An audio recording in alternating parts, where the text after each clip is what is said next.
Now, the most reasonable talk show host from Sop-Choppy to the Redneck Riviera, here is Bob Kerrigan.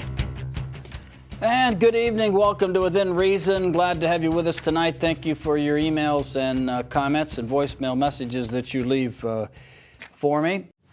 This story from the Interpress Service, and we haven't seen this published yet, and there is no dateline on this story, and I just got this.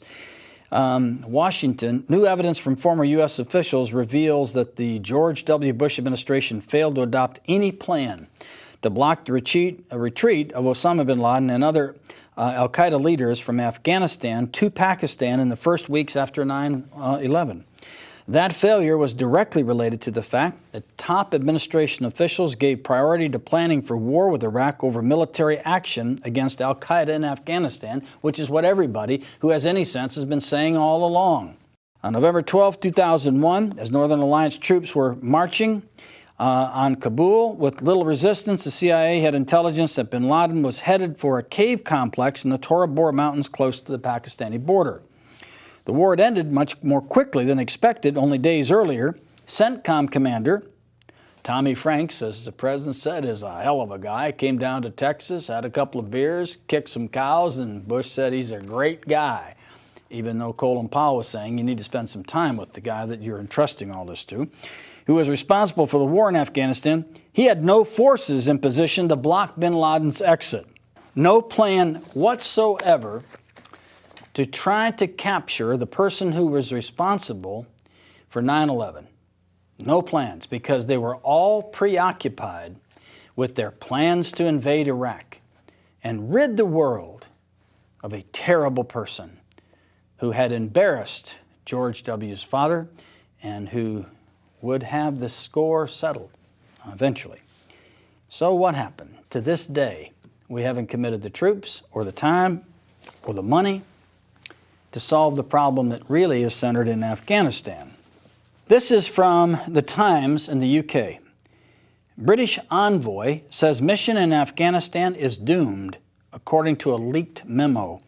The official version of the U.S.-led campaign in Afghanistan received a blow today with a leaked report that the British ambassador in Kabul believes that the U.S. strategy is wrong and the war is as good as lost. The potentially explosive views were published by a French weekly, which said that they were direct quotations from a diplomatic cable written by the French deputy ambassador to Kabul. Isn't that splendid? All right, let's go to the slide that I have contracted with the artist to create and capture the ambiance of the moment. There's the deer skinner. She has her rifle, and you'll notice the pig with lipstick, the Wasilla. Entire Wasilla government complex is in the back right-hand side. On the lower left, you'll see Dick Cheney with that little smirk. I'm not suggesting he was intoxicated in this picture, although he generally is when he goes hunting. Up on the hill, there's the Russians and the Russian flag, and of course, her cross. That gives you kind of a picture of our deer skinner, and we thank our artist for that. Greetings from Alaska. Miss Palin, I'm going to ask you, what is a Palin? And we have a slide here, I think, that will come up in a minute. What is a Palin? And then we're going to see if you understand what is a Palin. And I can tell you that President Bush has engaged in Palins before, and Cheney, virtually every time he speaks, uses Palins. So what is a Palin? May we have the answer, please? It's an answer to a question that has nothing to do with the question that's being asked.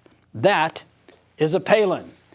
Now, to give you an example of this, if our videotape is ready with Jack Cafferty, my good buddy at CNN, I'm going to ask you to roll that tape now so we can see Jack. There's a reason the McCain campaign keeps Governor Sarah Palin away from the press. I want to play an excerpt from an interview that Palin did with the CBS Evening News anchor Katie Couric, where she was asked about the bailout package. Listen to this. Why isn't it better, Governor Palin, to spend $700 billion helping middle-class families who are struggling with health care, housing, gas, and groceries? Allow them to spend more and put more money into the economy instead of helping these big financial institutions that played a role in creating this mess. That's why I say I, like every American I'm speaking with, we're ill about this position that we have been put in, where it is the taxpayers looking to bail out. But ultimately, what the bailout does is help those who are concerned about the health care reform that is needed to help shore up our economy, helping the... It's got to be all about job creation, too, shoring up our economy and putting it back on the right track. So healthcare reform and reducing taxes and reining in spending has got to accompany tax reductions and tax relief for Americans. And trade, we've got to see trade as opportunity, not as a competitive, scary thing, but 1 in 5 jobs being created in the trade sector today. We've got to look at that as more opportunity. All those things under the umbrella of job creation. This bailout is a part of that. Did you get that? If John McCain wins, this woman will be one 72-year-old's heartbeat away from being president of the United States. And if that doesn't scare the hell out of you, it should. Here's the question. Is Governor Sarah Palin qualified to be president? Go to cnn.com/Cafferty File and post a comment on my blog. I'm 65 and have been covering politics as you have for a long time. That is one of the most pathetic pieces of tape I have ever seen for someone aspiring to one of the highest offices in this country. That's all I have to say. Yeah, but she's cramming a lot of information. There's no excuse for that. She's supposed to know a little bit of this. Yeah. You know, don't make excuses for her. That's pathetic. I really want to go to this story about McCain and his obstruction of the release of the MIA information and how he single-handedly initially stopped it, and then he got John Kerry, and the two of them created this bipartisan roadblock to the release of information to our MIA families and to our POW families. And it's troubling. And people are not asking him the hard questions in the press. The press has gone very soft on him because he was a prisoner of war. He did experience terrible things. He was badly injured when he was shot down. And, you know, people are, I think, that defeats the whole argument of the liberal press. They're kind about it. And they've kind of gone softly on this. But for the veterans who are all marching in lockstep for him, none of the veterans have asked the question, did John McCain deliberately obstruct the release of MIA records? To this day, you know, they haven't been released. It passed the resolution to do it, passed the House unanimously. Every person voting that was present voted for it, over 400. It got to the Senate, and it got to McCain's committee, and he shut it down. And he prevented the release of these records.